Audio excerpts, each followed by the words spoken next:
أعوذ بالله من شرور أنفسنا ومن سيئات أعمالنا من يهده الله فلا مضل له ومن يضلل فلا هادي له وأشهد أن لا إله إلا الله وحده لا شريك له وأشهد أن محمدا عبده ورسوله. أما بعد، فإن أصدق الحديث كتاب الله تعالى، وخير الهدي هدي محمد صلى الله عليه وسلم، وشر الأمور محدثاتها، وكل محدثة بدعة، وكل بدعة ضلالة، وكل ضلالة في النار. On a parlé la dernière fois des messages qui ont été adressés au roi. On a parlé de l'histoire de Héracl et que le prophète sallam après il a dit que Héracl a gardé mon message, Allah va garder son royaume.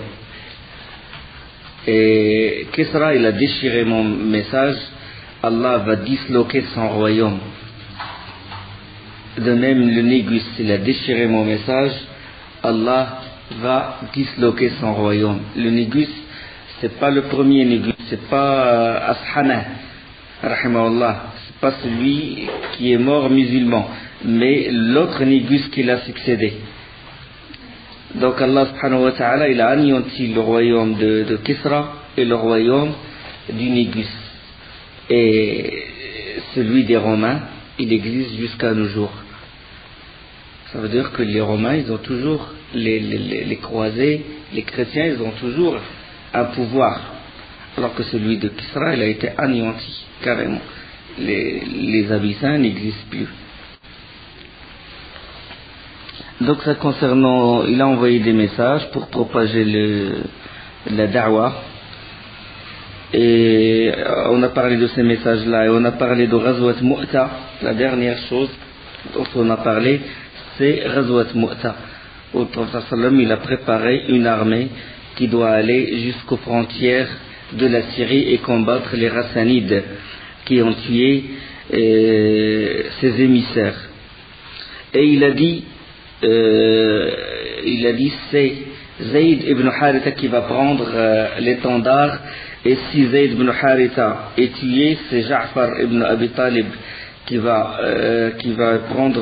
le remplacer, et si Ja'far a été tué, c'est Abdullah ibn Rawaha qui va le remplacer. Bon, les Médinois, ils ont fait leurs adieux aux émirs, et le départ a eu lieu le jour du vendredi. Ça veut dire qu'il n'est pas interdit de voyager le vendredi, il est autorisé de voyager le vendredi.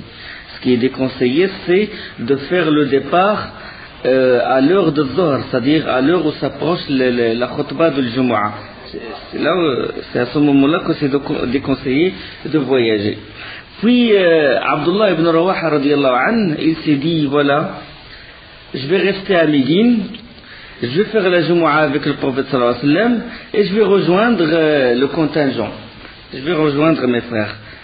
Bon, eux ils vont faire le départ le matin, moi je vais attendre jusqu'à faire la Jumu'ah avec le prophète sallallahu alayhi wa sallam, et puisque mon cheval est rapide, je vais les atteindre vite. Et quand le prophète sallallahu alayhi wa sallam il le vit, il a dit qu'est-ce qui t'a empêché de partir pourquoi tu n'es pas parti avec tes frères? Il a dit au envoyé d'Allah, je voulais faire la Jumu'ah avec toi, parce qu'il a dit peut-être que c'est la dernière fois qu'il va voir le prophète sallallahu alayhi wa sallam, donc il vaut mieux qu'il reste avec lui, faire la Jumu'ah et partir. Et le prophète sallallahu alayhi wa sallam il a dit tu ne pourras jamais les rattraper, même au prix des trésors de la terre entière. Ça veut dire que tu as raté ce départ-là du matin, Al-Ghadwa, dans le djihad. Ça veut dire que lui, même s'il dépense tout ce qui est sur terre, ils l'ont déjà devancé. Ça y est, c'est trop tard, ils l'ont déjà devancé. Ça veut dire que le djihad, il est mieux que la Jumu'ah avec le prophète sallallahu alayhi wa sallam. Dans un hadith, le hadith rapporté par le Bukhari et Muslim, la ghadwatun aw rawhatun fi sabilillah khayrun min ad-dunya wa ma fiha. Une marche au service d'Allah au début de la journée ou à sa fin vaut mieux que le monde et tout ce qu'il renferme. Quand le combattant il prépare ses armures, ou il prépare son fusil, ou il prépare son épée, il prépare son cheval le matin et il va avec ses frères pour combattre, rien que le fait de marcher vaut toute la terre entière, vaut mieux que la terre entière. De même quand il fait le combat et qu'il revient chez lui, Ce retour-là, il vaut mieux que toute la terre entière, que la terre et ce qu'elle renferme. Dans cette expédition a participé Khalid ibn al-Walid. Et quand les Ghassanides furent informés de la progression des troupes musulmanes vers eux, Al-Haris c'est l'un des rois des Ghassanides, il demanda des renforts à Héracl. Vous savez que les Ghassanides, ils sont sous le règne des Romains, le règne de Héracl. Et Héracl, il a fourni un renfort, il a envoyé 100 000 hommes, des troupes, des escadrons, 100 000 hommes, il a envoyé Al-Haris de Ghassan. Donc là, c'est clair, il montre qu'il est kafir, il est mécréant. Bien qu'il a témoigné et tout, mais le fait d'aider son allié contre le prophète sallam, c'est un acte de kufr, c'est un acte de mécréance. Donc au total, l'ennemi, il comptait 200 000 hommes. 200 000 hommes. 200 000 combattants. 100 000 Romains, plus 100 000 Arabes christianisés parmi les tribus de Lakhm, Juzam et d'autres tribus. Bon, Zayd, il a atteint un endroit qui s'appelle Ma'an, et quand il a envoyé ses éclaireurs, et ils ont vu l'armée des Ghassanides et des Romains, et quand il fut informé de ça, du nombre de l'ennemi, il a dit, il vaut mieux qu'on se consulte. Et il s'est réuni avec les chefs de la troupe, de sa troupe. Ils se sont réunis, qu'est-ce qu'on va faire? Est-ce qu'on doit envoyer au prophète sallam pour qu'il nous envoie des renforts, ou est-ce qu'on combat maintenant? Qu'est-ce qu'on fait? Et là, bon, différentes suggestions furent proposées. Et là, Abdullah ibn Rawaha radiyallahu anhu, il s'éleva énergiquement et dit aux gens, par Allah, ce que vous appréhendez est cela même que vous êtes venus, c'est-à-dire vous êtes venus, pourquoi vous êtes venus? Pour avoir la shahada. Donc la chose qui vous fait peur, vous êtes venus exprès pour avoir cette grande récompense. Donc vous êtes venus chercher le martyr. Et ce n'est nullement par le nombre ou par la force que nous combattons, mais uniquement par l'iman, par cette religion. Il a dit, avancez, nous avons devant nous la certitude d'une alternative dont les deux termes sont bons, soit la victoire, soit le martyr. Donc on a les deux choses sont bonnes, soit on va triompher, soit le shahada fi sabilillah. Et donc ce fut la résolution d'Abdullah ibn Rawaha qui l'emporta, et l'armée poursuivit son chemin. Il a poursuivi son avancée vers le nord jusqu'à arriver à un endroit où il peut voir l'ennemi. Et là, les musulmans, ils purent voir pour la première fois 200 000 hommes, bien armés, avec des chevaux bien solides, ils n'ont jamais vu ça auparavant, 200 000 hommes. Et Zayd, c'était le premier, c'était l'émir. Il demanda de s'installer dans un endroit qui s'appelle Mu'ta, une localité qui s'appelle Mu'ta. Ils ont vu l'ennemi et ils ont campé dans un abri, dans un endroit qui s'appelle Mu'ta. Et le matin, de bonne heure, Zayd partagea l'armée. L'aile droite a été commandée par Qutba ibn Qatada, l'aile gauche par Ubad ibn Malik, et il donna l'ordre d'attaquer. 3000 hommes vont attaquer 200 000 hommes. Subhanallah. C'est lui qui a attaqué le premier. L'imam, il fait des miracles quand on a la foi, Et là, le combat, il fut acharné. Les musulmans tuèrent des centaines parmi les Romains. Les Romains n'ont rien compris. Comment un petit nombre, 3000 hommes, et c'est eux qui attaquent les premiers alors qu'ils étaient certains que les 200 000 hommes, en général, la supériorité numérique, ils l'emportent. Ils furent attaqués par les 3000 hommes sous le commandement de Zayd ibn Haritha. Ils ont attaqué puis ils sont retirés. Le lendemain, ils ont fait pareil. Deuxième jour, troisième jour, 5 jours successifs, c'est les musulmans qui les attaquent et ils tuent et ils reviennent. Subhanallah. Et puis le 6e jour, les Romains ou les Ghassanides ont décidé que c'est eux qui vont attaquer. Et ils ont attaqué les musulmans. Et le combat, il a fait rage. Et à cet instant, Allah subhanahu wa ta'ala, il replia pour le prophète sallallahu alayhi wa sallam l'espace qui séparait Mu'ta de Médine, en sorte qu'il eut la vision de ce qui s'est passé. Allah subhanahu wa ta'ala, il a montré tout ça au prophète sallallahu alayhi wa sallam. Satellite spécial, chaîne câblée spéciale. Le prophète sallallahu alayhi wa sallam, il voyait Zayd, subhanallah, il voyait Zayd prenant l'étendard et combattre. Et puis il a appelé les gens. Salat jami'a, prière générale, venez. Et il monta sur le manbar, sur la chair. Et il dit, je vous informe sur votre armée en campagne. Ils ont rencontré l'ennemi. Zayd a pris l'étendard. Le prophète sallallahu alayhi wa sallam, il regarde, eux, ils ne voient rien, les compagnons. Et le prophète sallallahu alayhi wa sallam, il décrit ce qui se passe dans cette bataille. Il a dit, Zayd a pris l'étendard. Puis Zayd, il menait en ce moment ses hommes au combat, et le combat s'acharna, et Zayd reçut une série de blessures mortelles, et finalement s'abattit sur le sol. Le prophète sallallahu alayhi wa sallam a dit, Zayd est mort en martyr. Comme ça, devant, il dit, Zayd est mort en martyr, j'implore pour lui le pardon d'Allah. Implorer qu'Allah lui pardonne et implorer qu'Allah accepte sa shahada. Ensuite Ja'far a pris l'étendard.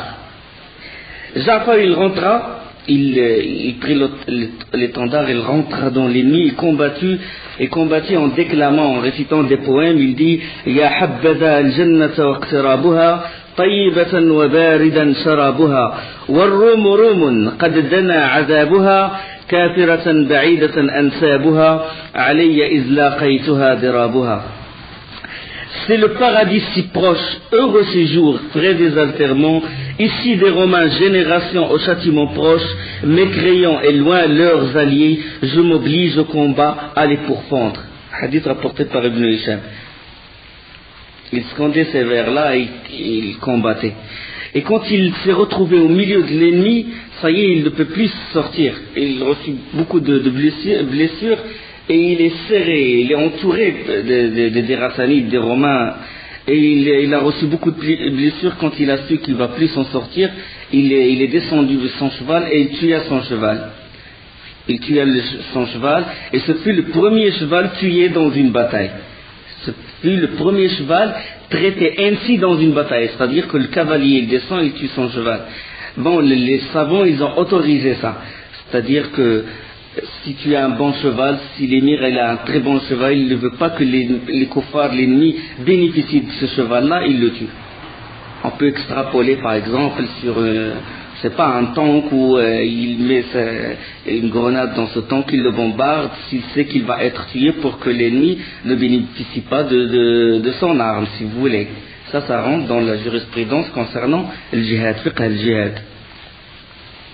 Il tuait son cheval, puis il combattit jusqu'à ce qu'il eut la main droite coupée. Et il prit l'étendard, il souleva l'étendard de la main gauche. Et il combattit, puis elle fut de même coupée, la main gauche elle fut coupée. Puis il tint l'étendard jusqu'à sa mort, avec ce qui restait de ses bras, il tint l'étendard jusqu'à sa mort. Et le prophète sallallahu alayhi wa sallam sur le mimbar, il dit, Ja'far tomba martyr, shahid fi sabilillah, témoignez qu'il est martyr. Et ils ont imploré le pardon d'Allah pour Ja'far radiallahu anhu. Le Bukhari il rapporte qu'on releva sur Ja'far 80 blessures d'épée, de lance ou de flèche reçues dans la voie d'Allah. Tout son corps est blessé, tout son corps est touché par elle. Et le prophète sallallahu alayhi wa sallam a dit, Allah a remplacé ses deux bras par deux ailes. Il vole avec Jibril et Mikaïl. Et puis il a dit, le prophète sallallahu alayhi wa sallam a dit, ce fut Abdullah ibn Rawaha qui prit à son tour l'étendard. Et il se tue. Le prophète sallallahu alayhi wa sallam, il n'a pas parlé. Quand Abdullah ibn Rawaha a pris l'étendard, le prophète sallallahu alayhi wa sallam n'a pas parlé. Et puis là, puisque Abdullah ibn Rawaha c'est un ansari, c'est un auxiliaire. Donc deux immigrants ont été tués fi sabilillah, et puis le prophète sallallahu alayhi wa sallam n'a rien dit sur Abdullah ibn Rawaha et les ansar, les auxiliaires, leur visage changèrent. Ils ont dit que peut-être Abdullah ibn Rawaha il a tourné le dos. Pourquoi le prophète sallallahu alayhi wa sallam s'est tué? Parce que Abdullah ibn Rawaha a eu un moment d'hésitation. Il a eu un moment d'hésitation. Et puis il commence à s'encourager, il a récité un poème, il a dit Aqsamtu ya nafsi لتنزلن أو لتكرهن إن أجلب الناس وشد الرن ما لي أراك تكرهين الجنة قد طالما كنت مطمئنة هل أنت إلا نطفة في شنة أقسمت يا نفسي لتنزلن. Toi mon âme tu avanceras, je le jure, tu avanceras où je te contrains. De toutes les parts ou de toutes parts, les gens crient, retiennent leur frayeur. Te verrai-je quant à toi refuser le paradis? Bien lent fut donc ton plaisir séjour. N'es-tu pas seulement qu'une goutte dans une outre usée? Subhanallah, pour s'encourager, elle dit tu ne vaux rien, tu n'es qu'une goutte, une goutte de sperme dans une outre usée.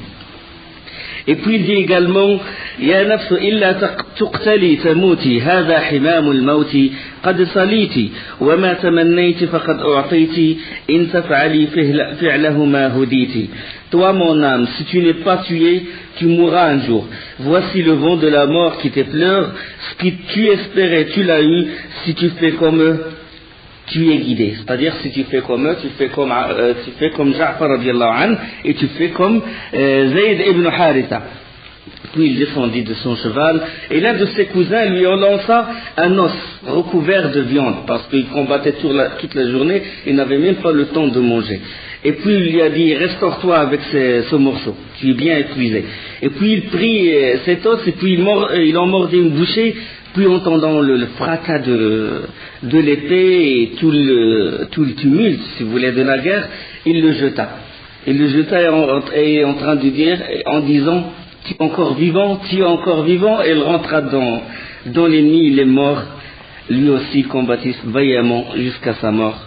Et le prophète sallam, après s'être tué, il a combattu l'ennemi. Abdullah ibn Rawaha a combattu l'ennemi jusqu'à mourir en martyr, implorer pour lui le pardon d'Allah.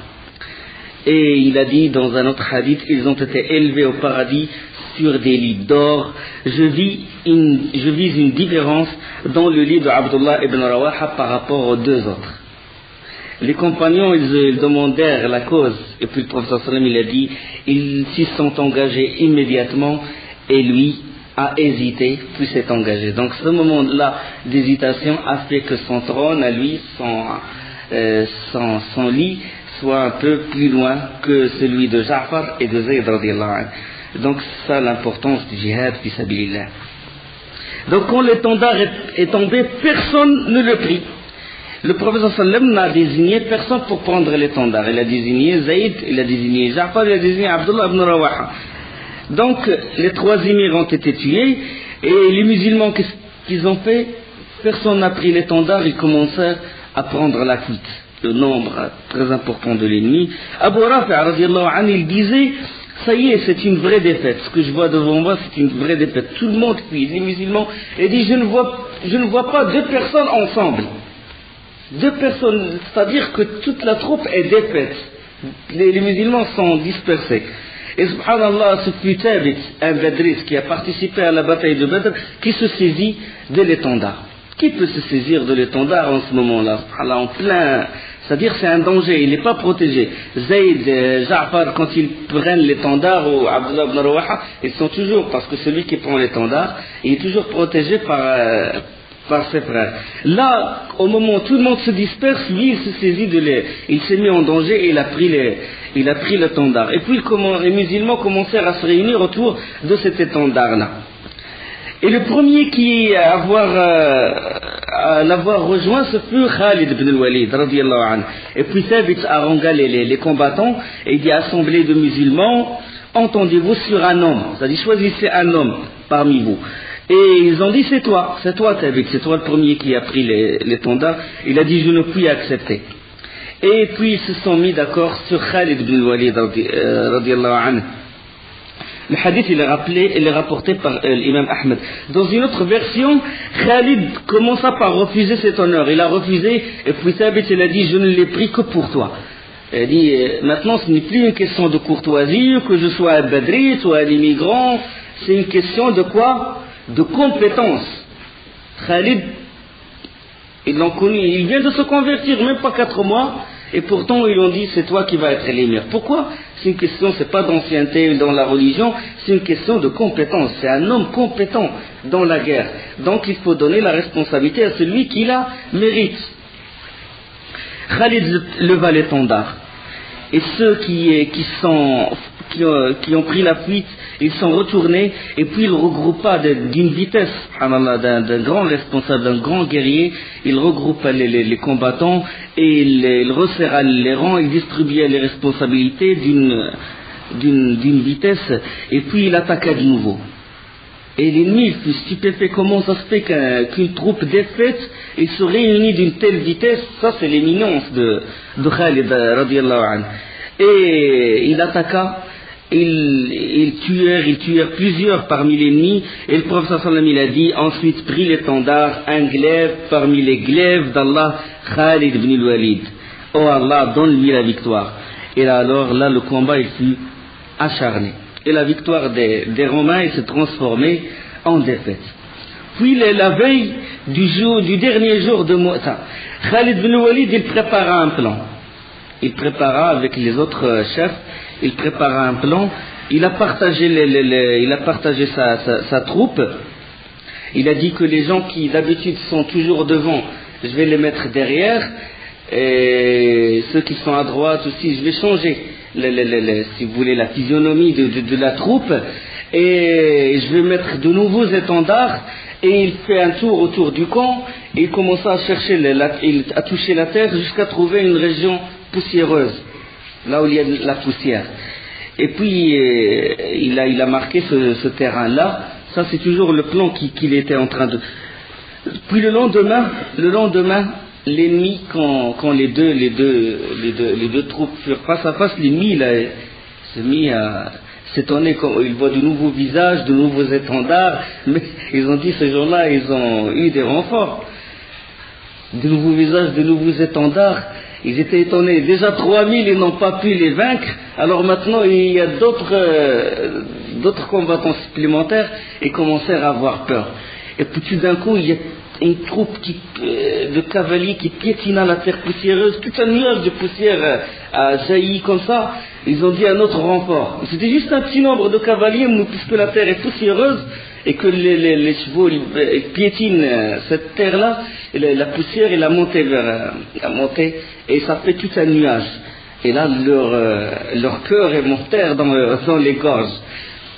Une deuxième troupe, une troisième troupe passa par un autre terrain poussiéreux. Ça y est, ils ont eu peur et commencèrent à prendre la fuite. Et Khalid les attaqua. Il les tua. Eux, ils sont que 30 000. Les autres 200 000 en train de prendre la fuite, ils ont eu peur.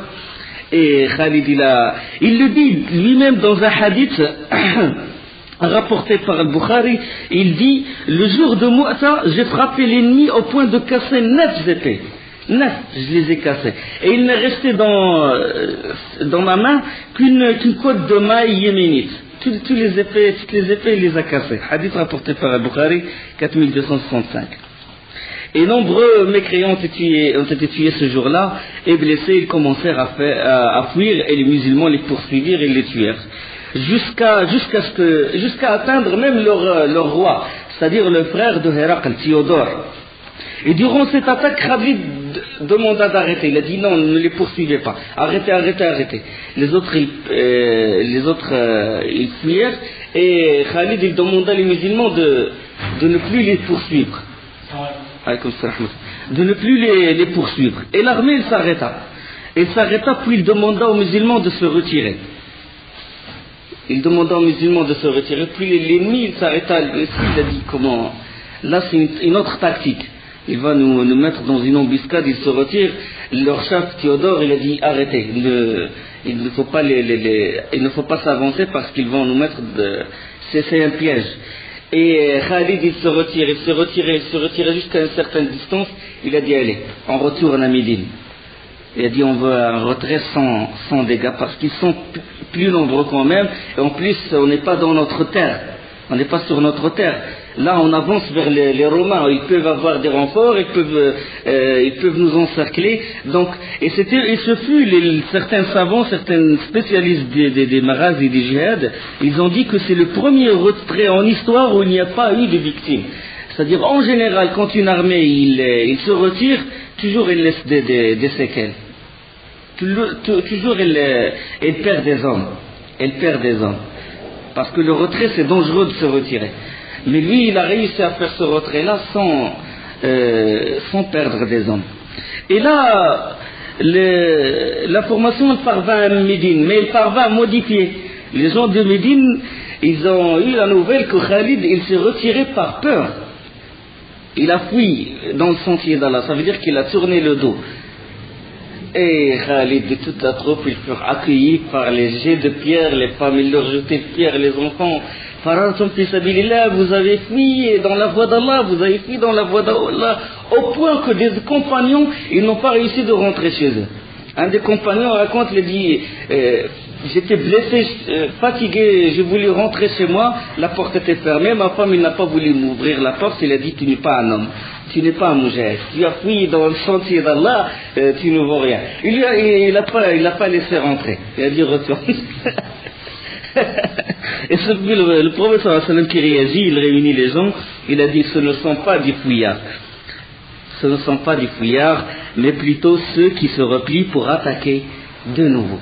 Ce sont ceux qui se replient pour attaquer de nouveau. ليسوا الفرار ولكن الكرار.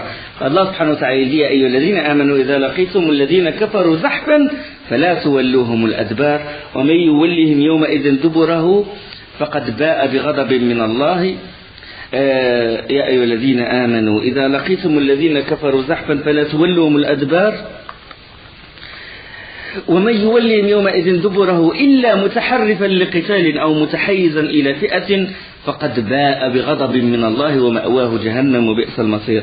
Ô vous qui croyez, quand vous rencontrez en ordre de bataille les mécréants, ne leur tournez point le dos. Quiconque ce jour-là leur tourne le dos, à moins que ce soit par tactique de combat ou pour rallier un autre groupe, celui-là encourt la colère d'Allah et son refuge sera l'enfer. Et quelle mauvaise destination. Ça c'est dans Surat Al-Anfal. Le prophète sallam il a dit, moi je suis l'autre groupe de tout croyant. Ana fi'atu kulli mu'min. Ça veut dire, à moins, Allah subhanahu wa ta'ala dit, à moins que ce soit par tactique de combat ou pour rallier un autre groupe. Le prophète sallam il a dit, moi je suis l'autre groupe. Ça veut dire qu'ils n'ont pas tourné le dos. Et finalement, ce n'est pas une défaite, c'est une victoire. Parce qu'ils ont eu beaucoup de butin. Il y a beaucoup de hadiths qui rapportent qu'ils ont eu beaucoup de butin. Et que le prophète sallam, quand il a dit l'un des glaives d'Allah, l'un des glaives après l'étendard, qui est Khalid bin al-Walid, il a dit que Allah va le triompher. Dans un autre hadith, il dit Allah va le triompher. Et donc, Khalid, il a triomphé finalement. Il a jeté la peur dans le cœur des kuffars, en même temps il a tué plusieurs, et c'est juste une minorité des musulmans qui ont été tués. Il n'y a pas beaucoup de victimes parmi les musulmans. Ils ont eu beaucoup, parmi le butin, il y avait des chevaux avec des selles en or, et il y avait beaucoup de butin qu'ils ont ramené. Et donc le prophète sallam, déjà avant, quand il leur a informé, avant que la troupe n'arrive, parce que ça y est, il a été déjà informé que Zayd a été tué, que Ja'far a été tué, qu'Abdullah ibn Rawaha a été tué. Directement, il est sorti de la mosquée et est parti voir Asma bint Umayz, la femme de Ja'far, radiyallahu anha, l'épouse. Et lui dit, amène-moi les fils de Ja'far. Et le prophète sallam les serra contre lui et les embrassa et il les sentit et ses yeux ils se mouillèrent de larmes. Et il lui dit, Asma radiyallahu anha, il lui dit, envoyé d'Allah, toi qui m'es plus cher que mon père et que ma mère, pourquoi pleures-tu? As-tu reçu des nouvelles de Ja'far? As-tu reçu quelque chose, des nouvelles de Ja'far et ses compagnons? Et le prophète sallam m'a dit oui. Ils ont été aujourd'hui frappés et ils sont tombés. Hadith rapporté par Ibn Ishaq. Et là, Asma, il n'a pas pu supporter le choc et il poussa un cri de lamentation parce qu'il a beaucoup souffert avec Ja'far radiallahu anhu. Il a émigré avec lui en Abyssinie, et puis de l'Abyssinie, il a souffert en Abyssinie, puis de l'Abyssinie il est revenu à Médine, et puis c'est-à-dire il a beaucoup souffert avec son mari Ja'far. Il poussa, il n'a pas pu supporter, et il y avait des femmes qui accoururent vers elle pour la consoler. Et là, le prophète sallallahu alayhi wa sallam revint chez lui et demanda à sa famille, à sa femme, à Aïcha, de préparer à manger pour la famille de Ja'far. Il a dit, leur chagrin les tient trop occupés pour qu'ils puissent prendre soin d'eux-mêmes. Hadith rapporté par Ahmad Tirmidhi ou Ibn Majah. Donc c'est de la sunna que quand il y a un mort, c'est pas la famille du mort qui prépare le repas parce que elle est occupée par le mort. Donc il est chagriné, ils sont touchés, ils sont préoccupés par ce mort-là. Donc c'est les voisins normalement qui doivent préparer le repas pour la famille du mort. Et puis le prophète il envoya à femme pour les déconseiller de se lamenter. Et il invoqua Allah pour la famille de Ja'far. Il a dit, je suis leur allié ici-bas et dans le delà. Après 3 jours, il a dit, ça y est, ne pleurez plus sur mon frère. Après aujourd'hui, hadith rapporté par Ahmad, il a dit, ça y est, 3 jours, il n'est plus permis de pleurer. Et là, bon, il y a beaucoup de leçons à tirer, parmi lesquelles le mérite des 3 émirs, Zayd, Ja'far ibn Rawaha, la consécration de la tradition de faire des adieux à ceux qui entreprennent un voyage. Par exemple, quand quelqu'un fait un voyage, la famille et tout, il fait les adieux à cette personne. Ça, c'est une bonne tradition, c'est une bonne chose, confirmée par l'islam. Le rappel d'une vérité par Abdullah ibn Rawaha, selon laquelle les musulmans, ils ne combattent pas leur ennemi par le nombre, mais par l'iman, la foi. D'accord? Par l'iman. Parce que si, comme a dit Omar al-Khattab quand il a envoyé en expédition un de ses émirs, il lui a dit, il faut être pieux, il faut invoquer Allah, il faut faire beaucoup d'adoration, parce que si vous êtes égaux, si vous et votre ennemi, vous êtes à égalité dans les péchés, ils vont vous battre, parce qu'ils sont plus forts, ils ont beaucoup plus d'armes. Donc si on fait les mêmes péchés que les kuffars, c'est normal que c'est eux qui nous mettent en déroute, c'est eux qui ont le dessus. Comme ce qui se passe maintenant. Il y a aussi le bon usage d'interpeller sa conscience et de l'encourager, comme a fait Abdullah ibn Rawaha quand il s'est encouragé pour combattre et pour suivre son devoir. Il y a aussi un signe de la prophétie du prophète sallallahu alayhi wa sallam, miracle, le fait qu'il a regardé ce qui se passe devant lui alors qu'il est à Médine. Et il a regardé tout ce qui se passe en Syrie, à la frontière de la Syrie. Et puis le mérite de Khalid ibn Walid et l'origine de son surnom, Sayfullah, l'épée d'Allah. Et il y a aussi le droit de se consulter et désigner un émir en absence de l'imam, parce que le prophète sallallahu alayhi wa sallam, il n'a pas désigné Khalid ibn Walid.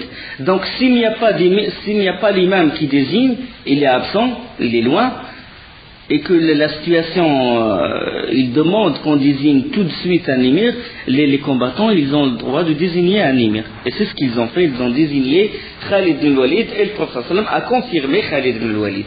Il a confirmé ce qu'ont fait les compagnons. Et il y a aussi le bon usage de porter l'enfant, le sentir et l'embrasser, par miséricorde.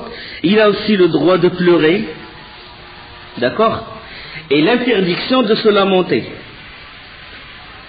Donc, latm laysa minna man latam al-khudud wa shaqqa al-juyub wa da'a bi da'wa al-jahiliyyah. Ne fait pas partie de nous celui qui se griffe le visage ou il se gifle et qui se déchire les vêtements et qui appelle à l'image du paganisme anti-islamique. Tu as le droit de pleurer à mort, mais tu n'as pas le droit de griffer. Ça, c'est le jahiliyyah, l'ignorance. Donc, on a le droit de pleurer. Parce que bon, après, quand les femmes ils ont rejoint Asma ibn Umays, ils n'ont pas arrêté de pleurer, le prophète sallallahu alayhi wa sallam a envoyé un homme pour les déconseiller de se lamenter davantage, et la personne, il n'a pas réussi à les arrêter, de pleurer, et puis il est retourné voir le prophète sallam, et le prophète sallam il a dit mets de la terre dans leur bouche. Enfin c'est pas que tu le mets, mais il mérite qu'on mette la terre dans leur bouche. Pourquoi? Parce qu'ils se lamentent et ils sont lamentés trop longtemps. Et il y a aussi arrêter de pleurer après 3 jours, ça c'est pas. Mais il y a une autre chose, c'est ce qu'on appelle le hidad, le deuil. Le deuil, il ne doit pas dépasser 3 jours. Sauf pour la femme du mort. C'est combien? 4 mois et 10 jours. والذين يتوفون منكم ويذرون أزواجا يتربصن بأنفسهن 4 أشهر و10. Il y a le hadith, il n'appartient pas à une femme qui croit en Allah et au jour dernier de faire le hidad, c'est-à-dire d'être en état de deuil plus que 3 jours sur un mort, sauf pour son mari, 4 mois et 10 jours. Hadith sahih. D'accord?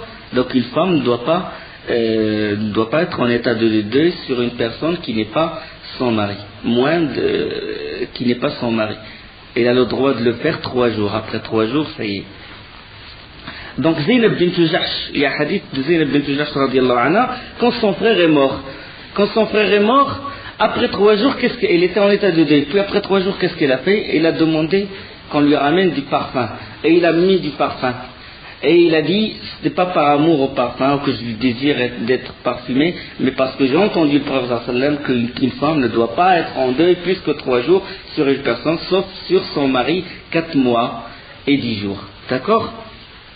Il n'y a pas l'innovation des drapeaux en berne, les bid'a, des innovations contemporaines, des innovations de ce temps-là. Donc le musulman, il ne fait pas ça. Ni le deuil, ni rien du tout. Ni les 2 minutes de silence, ni hadi. C'est ressembler, imiter les kuffars, les ennemis d'Allah. 40 jours, etc. Ça n'existe pas en islam. Donc, c'est quoi le hidad? Le deuil, c'est que la femme, qu'est-ce qu'elle fait? Ah oui, il y a une chose très importante. C'est que si la femme est enceinte, le deuil, il s'arrête quand elle donne vie à son enfant. Du moment qu'il accouche, ça y est, elle enlève le vêtement de deuil, même si c'est une période qui est avant 4 mois. Ça veut dire, comme l'exemple d'une femme qui s'appelle Sabi'a al-Aslamiyya, qui, elle, son mari est mort, et quelques jours après, il a accouché. Et le prophète sallam lui a donné le droit d'enlever le vêtement de deuil. D'accord? Et tout ce qui concerne la femme endeuillée. C'est-à-dire que la femme qui fait le hidad, il n'a pas le droit de toucher au parfum, il n'a pas le droit de... Tout ce qui attire la femme à son mari, il ne doit pas le faire. Le khal, le maquillage, il ne doit pas faire ça. Un vêtement qui est attirant, non. D'accord? Des savons parfumés, non. Il a le droit de se laver, il a le droit de se regarder dans un miroir, mais il n'a pas de sortir en cas de nécessité majeure. D'accord? En cas de nécessité majeure. Ça, c'est les règles, quelques règles de l'hidad, du deuil. Donc ça, c'est les leçons qu'on a pu tirer de cette bataille. Juste après, cette bataille s'appelle Ghazwat Mu'ta. Juste après, il a eu lieu Ghazwat Zat al-Salasil. Ghazwat Zat al-Salasil, c'est à Jumada deuxième, le mois de Jumada Thaniya, à l'année 8 de l'Hégire. C'est que Khuza'a et Bali, c'est des tribus. Quand ils ont constaté que les musulmans se sont retirés lors de la bataille de Mu'ta, ils se massèrent à la frontière syrienne. Et ils ont voulu préparer une armée. Ils ont voulu aller jusqu'à chez les Romains, demander des renforts et combattre le prophète sallallahu alayhi wa sallam. Ils ont dit, bon, les compagnons du prophète sallallahu alayhi wa sallam, ils se sont retirés durant cette bataille, ça veut dire qu'ils sont faibles, ils sont en état de faiblesse. Donc nous, on profite de l'occasion. Et le prophète sallallahu alayhi wa sallam, il a désigné, il convoqua Amr ibn al-As. Il convoqua Amr ibn al-As et directement. Pourquoi? Parce qu'il faut qu'il réagisse vite avant que l'alliance ne s'effectue entre les gens de Khuza'a et les Ghassanides et les Romains. Donc il a voulu casser cette alliance, si vous voulez. Il a voulu casser cette alliance. C'est-à-dire il a voulu envoyer une armée, comme ça, il punit Quda'a, il punit Bali, comme ça ils ne participeront pas, comme ça ils n'arriveront pas à avoir les renforts des Hassanides, à avoir les renforts, si vous voulez, il veut leur barrer le chemin. Il a voulu leur barrer le chemin. Et il appela Amr ibn al-As. Amr ibn al-As vient de se convertir. Sauf l'éminence, l'intelligence du prophète sallallahu alayhi wa sallam. Il a confirmé Khalid ibn Walid alors qu'il vient de se convertir. Et là, il appelle Amr ibn al-As alors qu'il vient lui aussi de se convertir. Et il l'appela. Il a dit, prépare-toi. Prépare ton cheval, prépare tes armées, tes armes et tout, et viens me voir. Et alors là, quand Amr ibn al-As arriva, il trouva le prophète sallallahu alayhi wa sallam en train de faire ses ablutions. Et le prophète sallallahu alayhi wa sallam lui dit, je vais te mettre au commandement d'une armée. Allah te protégera et tu auras beaucoup de butin.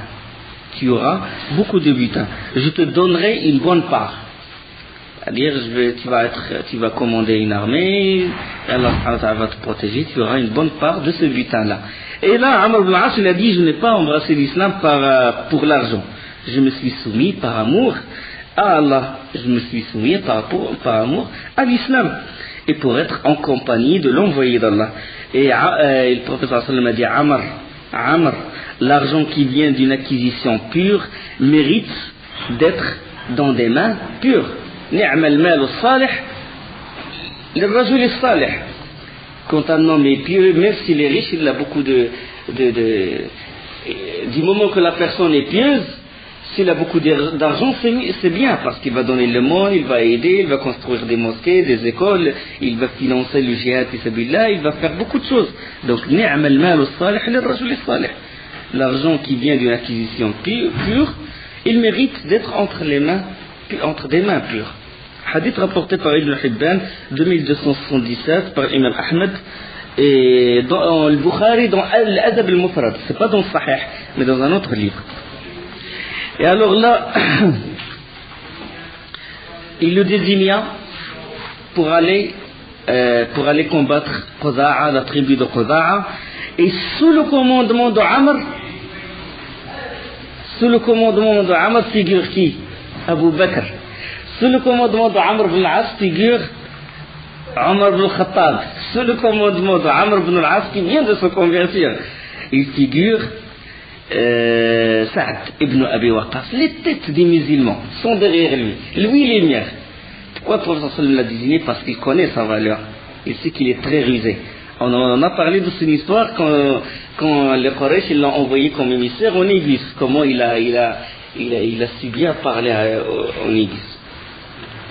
Et alors, Amr, à la faveur de marches nocturnes et de bivouacs dans des lieux retirés, Amr, il sut éviter d'attirer l'attention et atteignir Quda'a.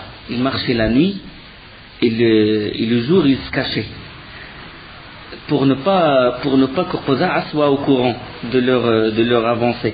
Parce que si jamais ils sont au courant, ils vont se précipiter vers les Romains, vers les Hassanides, demander des renforts. Donc lui, il a voulu les brusquer. Et là, il arriva à un endroit qui s'appelle, un point d'eau qui s'appelle Jud'an, et qui se trouve dans une région qui s'appelle Salasil. Et c'est pour ça qu'on appelle cette razwa la razwa de Salasil. Il envoyait des éclaireurs pour l'informer de ce qui se passe chez Quda'a, la tribu de Quda'a.